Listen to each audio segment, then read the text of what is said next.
కాలేజీలకు పోయే చెల్లెమ్మలు, ఆఫీసులకు పోయే అక్కలు, పనుల మీద పోయే అన్నలు, ఊర్ల ప్రయాణం పోతున్న అమ్మలు ఏడ చూడు రోడ్ల మీదనే నిలబడి ఏటింగ్ చేస్తుర్రు.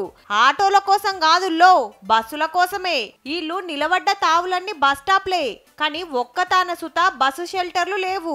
ఎండగొట్టినా వానొచ్చినా తొవ్వ మీదనే ఉండాలి.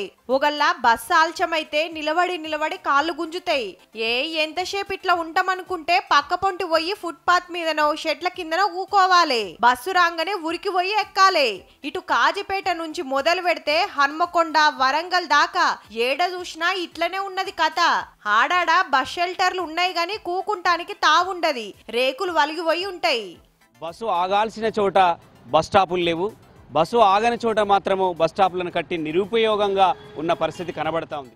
రోజుకు ఏం తక్కువ 1,00,000 మంది ప్రయాణం చేస్తుంటారు. ఊర్ల నుంచి వచ్చినోళ్ళు లోకల్ బస్ ఎక్కటానికి, లోకల్ నుంచి ఊర్లకు పోతోళ్లకు కూకుంటానికి బస్ షెల్టర్ లేక చిన్న గోస కాదు.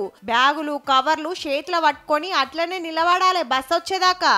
అయితే డెవలప్మెంట్ పనుల కోసమో మరి ఇంకా దేనికో గాని కొన్నిటిని తీసేసిండ్రు ఆఫీసర్లు. హన్మకొండ సిటీలో అమృత థియేటర్ దగ్గర పెద్ద బస్ స్టాండ్ ఉంది, అక్కడ కూడా బస్ స్టాండ్ తొలగించారు. ములుగు, పర్కాల, ఏడు నాగరము, ఇటు ఇల్లే ప్రయాణికులకి మెయిన్ బస్ స్టాప్, ఇక్కడ కూడా బస్ స్టాండ్ తొలగించారు. పబ్లిక్ కు గీతీర్ల తక్లివైతుంది. జర బస్ షెల్టర్లు కట్టించే ఉపాయం చేయరాదురి సార్ అని ఆర్టీసోలను అడిగితే 86 ప్లేసెస్ లో బస్ షెల్టర్స్ ఉన్నాయి.